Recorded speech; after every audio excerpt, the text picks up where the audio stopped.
Hello everyone, welcome to the inspector. तो देखिए, आज की इस वीडियो में हम लोग दो चर वाले रेखिक समीकरण का आलेख बनाना सीखेंगे। किस तरह से इनका आलेख बनाते हैं, ठीक है। तो इसके लिए सबसे पहले क्या करेंगे हम लोग कि इस एक बॉक्स इस तरह से बना लेते हैं हम, ठीक है। बना लीजिए। यहाँ पर क्या करना है आपको, इस तरह से बॉक्स बना लेंगे हम लोग, ठीक है। और एक्स और y यहाँ पे लिख लेंगे, ठीक है। x और y की कुछ ऐसी वैल्यू हमें रखनी है जो यहाँ पे एक पूर्णांक हमें मिल जाए। कहने का मतलब यहाँ से आप x निकाल लो। पहले x कितना हो जाएगा, यहाँ पर 6 और इधर गए तो -2y यहाँ पर हो गया, ठीक है। अब क्या करना है, देखिए अब करना ये है कि आप y की वैल्यू रखें और आपको x की वैल्यू मिलती चली जाएगी। मान लिया आपने रखा y बराबर 0। अब देखें आपने कितना रखा, y बराबर यहाँ पे 0 रखा, ठीक है। तो जब आप यहाँ y बराबर 0 रखेंगे, यहाँ दिखा देते हैं कि x ऐसे ही रहा 6 माइनस और यहाँ पर 2 इंटू y की जगह आपने रख दिया 0। तो x बराबर कितना हो गया 6 माइनस 2 की गुणा 0 से कराएंगे तो 0 आ जाएगा।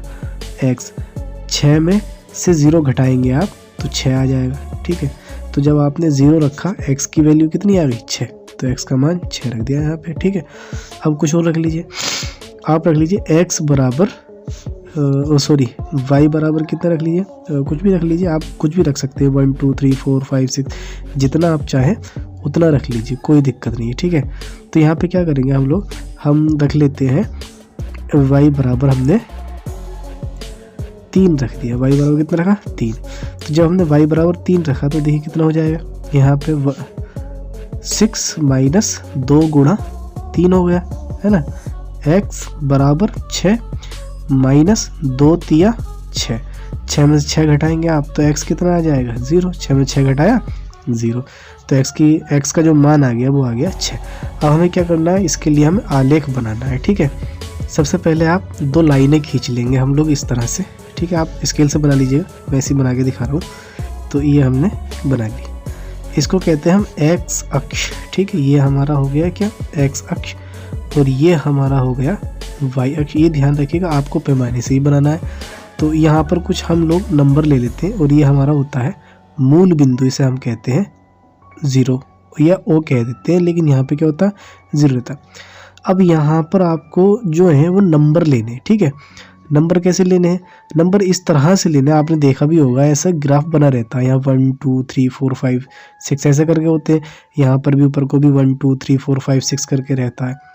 तो ये जो नंबर रहते हैं वो इस तरह से रहते हैं कि ये जो नंबर आपके आए हैं ये नंबर इस पैमाने पर लिए जा सके, है ना, इस पैमाने पर। तो जैसे अगर मैं लेता हूँ, यहाँ पर मैंने 1 लिया, फिर 2 लिया, फिर 3 लिया, फिर 4 5 6, ठीक है, ऐसे ले लिए। ऐसे यहाँ पे ले लेंगे 1 2 3 4 5 6, ये ले लिए, ठीक है। तो मैं यहाँ पे लिख दूँगा 1 2 3 4 5 और ये 6। इसी तरह से यहाँ कर लेंगे 1 2 3 4 5 6, ठीक है। अब देखिए यहाँ पर जो ये पॉइंट है, इस पॉइंट को आप देखें, x पर 6 चलना है और y पे चलना है 0, यानी x पे तो चलना है 6, यहाँ पर 6 आ गया, और y पे 0। y पे 0 का मतलब होता है कि y पे कोई दूरी चली ही नहीं गई है, इसलिए ये जो पॉइंट आपका हुआ ये पॉइंट आपका हो गया क्या 6,0। इसको नाम दे दें आप, ये नाम दे दीजिए, ठीक है। अगला हमें क्या, अगला जो हमारा आया था वो आया था 0,3, यानी x पर 0, x पर 0, x पर 0 का मतलब हुआ कि x पे कोई दूरी नहीं चली गई है। y बराबर 3 आया, तो y बराबर 3 का मतलब है कि आप y पे कितना चलेंगे 3, तो 1 2 3 यहाँ पर आ गया, ठीक है। तो अगर ये 3 आया है तो यही पॉइंट क्या है आपका 0,3। ध्यान रखिएगा कि जो x पे चली गई दूरी होती है वो पहले ली जाती है और y पे चली गई दूरी बाद में ली जाती है। तो इस तरह से ये आपका हो जाएगा 0,3। इस पॉइंट को नाम दे दीजिए आप b नाम दे दिया। अब क्या करेंगे हम लोग, इनको एक पैमाने से इन दोनों पॉइंट को मिला देंगे इस तरह से, ठीक है। तो ये हमारा क्या हो जाता है x + 2y बराबर 6 का आलेख हो जाता है, ठीक है। आई होप कि ये वीडियो आपको समझ में आई होगी। हम लोग आगे इसी तरह के और उदाहरण भी करेंगे, ठीक है।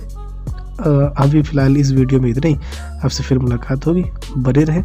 कोई बात समझ नहीं आती है तो आप कमेंट करके पूछ सकते हैं, हम उसका ज़रूर रिप्लाई करेंगे। तब तक के लिए बने रहें आप। Take care.